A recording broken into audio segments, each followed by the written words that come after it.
안녕하세요. 대단히 반갑습니다. 숲을 읽어주는 남자 자한형 이종수입니다. 이번 시간은 군사간패라는 숲을 읽어드리도록 하겠습니다.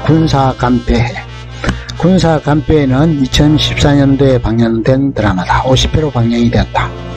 28회 정도에서 헌노지의 변으로 노부나가가 죽는다. 그리고 45회에 히데요시가 죽음을 맞이하고 최종회에서는 구로다 간패가 운명한다. 최후의 전투인 세키가하라 전투가 마지막으로 펼쳐진다. 그리고 잠깐 동안 오사카의 성의 함락이 나오면서 일본 천하가 이에서의 손에 들어오고 막부시대가 새로운 시대의 막을 연다. 매해 주요 도시 등 전국시대를 휩쓸었던 장소에 대한 소개가 마지막에 나레이션식으로 설명된다. 일본 전국시대 군사간패는 1547년 구로다 모토타카의 장남으로 태어났다. 아버지는 고마치의 영주 고데라 마사모토의 가신이었다. 안약을 만들어 팔던 할아버지 구로다 시케다카가 정착한 곳은 히메지였다.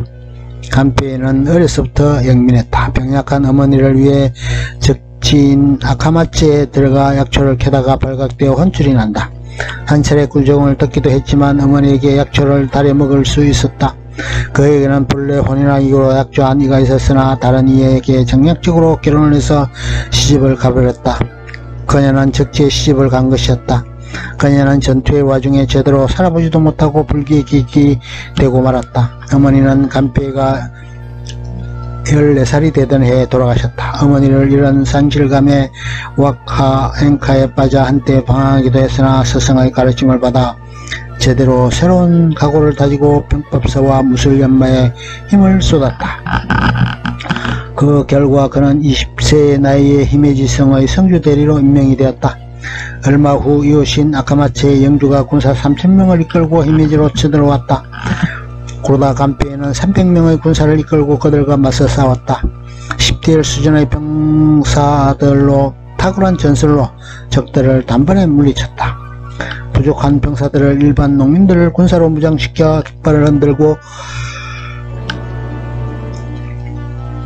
소리를 지르게 해서 적들을 현혹시켰다. 적들은 많은 병사에 놀라 혼비백산에서 후퇴하고 말았다. 이로 인해 자신을 얕본 가신들로부터 신임을 받는 것은 물론 그 명성을 전국에 떨쳤다. 간패에는 젊은 시절 고마츠성의 조총을 구입하기 위해 수졸들을 데리고 오사카를 방문하러 간다. 그곳으로 가던 중에 산적을 만났는데 낭인 무사였던 아라키 무사시계를 만난다. 뛰어난 무술솜씨를 가진 그에게서 도움을 받아 가까스로 산적을 물리친다. 무사시계는 빈털터리였기에 은전을 요구한다. 기꺼이 간패에는 은전을 넉넉히 주고 은혜에 감사한다. 이후 무라시계는 오다 노부나가의 신임을 받아 장수로 이름을 날리고 나중에는 다이무의 자리에 오른다. 그리고 스님들과의 전투를 펼친다. 그렇게 스님들과의 전투에서 제대로 역할을 해내지 못하자 노부나가의 질책을 받기도 한다. 그러던 중에 노부나가의 눈밖에 나면서 죽음을 당할 수밖에 없다는 것을 알게 된다. 그리고 그는 그런 불안을 해소하기 위해 반란을 거책한다. 무라시계의 반란으로 오락가락하던 간패의 죽은 고데라 마사모토도 반역에 가담한다. 그리고 몰입편이 된다. 결국 폐마행의 길로 가는 셈이었다. 간패는 테루라는 여자와 결혼을 한다. 처음에는 가신의 첫째 딸과 혼사가 추진되었는데 그녀가 싫다고 하는 바람에 테루가 낙점이 되었다. 그는 동서인 사람과 적대관계에 처하게 된다. 협상을 하고 설득을 해보았지만 도리가 없었다. 결국 그들은 피하게 되고 동서는 전사하고 채영과 자식들을 구하게 된다. 채영은 남편의 명복을 빌기 위해 비구니로 출가하고 자식들은 간패가 맡아서 기르게 된다. 천암과도 비슷한 관계가 된다. 노부나가 히메지 정벌에 히데요시가 담당하게 되는데 천암은 모리가에 의존한다. 이렇게 되자 간패는 그를 정복할 수밖에 없는 처지가 된다. 여러 차례 회유를 해보지만 막무가내다. 결국은 천암의 자식들고 간패가 거두게 된다. 간패는 아라키 무사시계의 권유에 의해 노부나가를 만나게 된다. 그는 간패의 전략에 놀라게 되고 자신이 아끼던 명금을 하사한다. 그리고 히데요시에게 배속시킨다. 히데요시는 노부나가를 설득해서 히메지 응항의 정벌에 나선다. 그러자 간패는 자신의 성을 히데요시에게 내준다. 그러자 히데요시는 자신과 간페에게 의형비로서 맺어진 정포를 권한다. 이렇게 우위가 돈독해지자 간페는 그것을 한페에게 보여주는데 한페는 그것을 불태운다. 그것은 한 장의 종이 쪽지에 불과하던 식으로 별간세를 한다. 한페도 히데요시의 군사였다. 고마츠 고데라는 가 우왕좌왕하는 모습을 보이자 노부나가는 인지를 요구한다. 고데라 마사모토는 아이가 아프다는 핑계를 대고 자일피를 미룬다. 그러자 간페는 죽은의 아들 대신 눈물을 머금고 자신의 아들을 인질로 보낸다. 어린 아들은 히데요시의 아래 오네가 보살피는 시기 된다. 아라키 무사시게가 어느 날 갑자기 노부나가에게 반기를 들게 된다. 노부나가의 전행에 불만을 품게 된 것이다. 간페는 이를 분복시키기 위해 무라시게를 찾아간다. 그러나 완강한 무라시게를 설득시키는데 실패한다. 그리고 그는 억류된다. 감옥에 갇힌다. 무라시게의 아내는 간페에게 편지를 보내 무라시게를 설득할 것을 요청한 것이다. 그런 내막으로 인해 아내는 간페에게 도움을 주고자 했고 그를 탈출시키기 위한 계획을 실행한다. 그러나 그것은 도중에 무라시게에게 들켜버리고 간페는 지하 감옥에 갇히게 된다.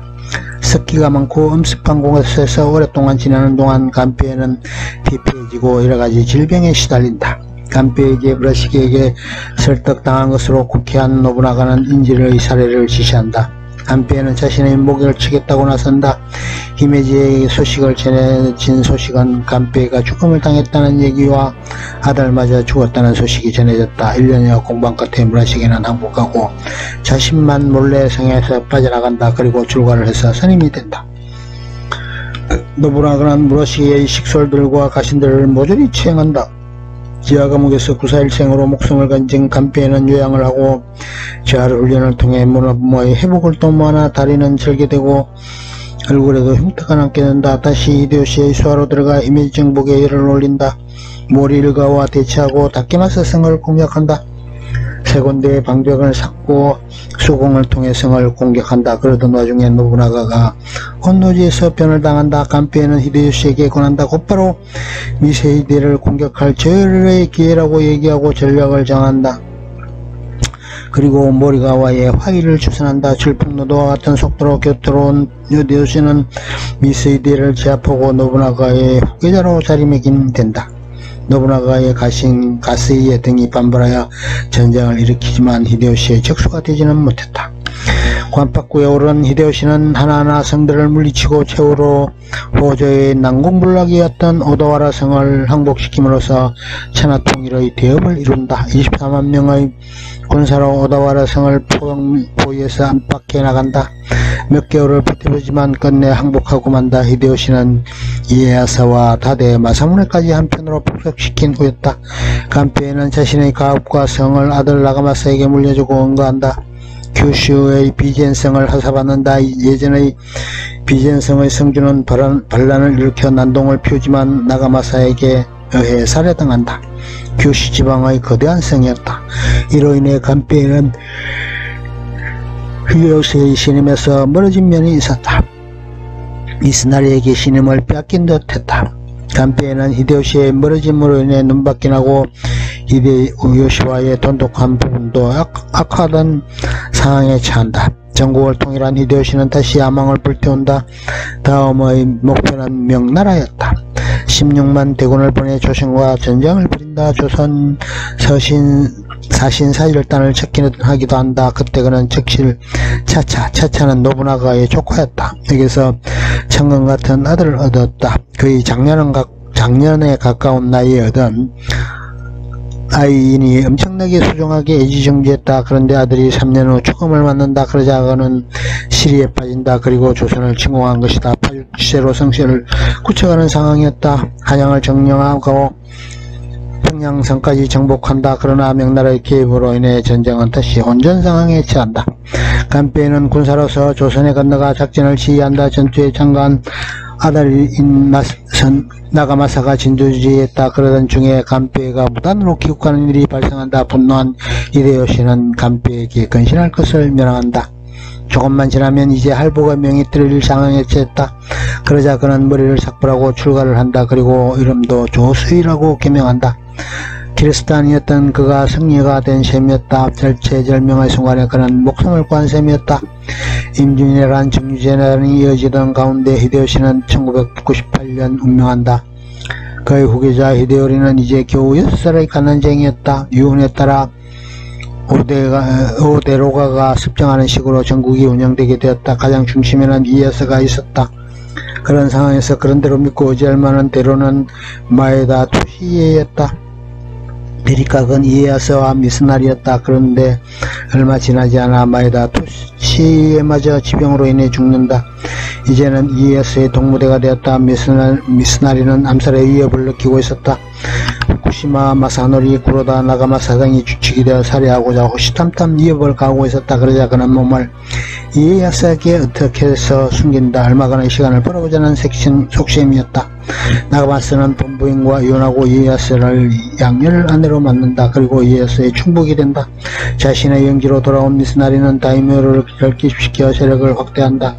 간페이에는 예상한다. 우에스기 가스가 난을 일으킨다. 그러면 난을 진압을 위해 이에야스가 군을 동쪽으로 이동시킨다. 그러자 때를 놓치지 않고 히데요리를 옹립한다는 명분을 걸고 미스나리가 붕괴한다. 그러자 이에야스는 방향을 돌려 오사카로 향한다. 두 진영 동군과 서군이 마주한 곳은 세키가하라였다. 이것이 천하의 항방을 결정짓게 되는 세키가하라 전투였다. 간페이에는 규수 정벌에 나선다. 아들 구로다 나가마사는 이에야스의 선봉에 서서 적을 미치는 데 앞장선다.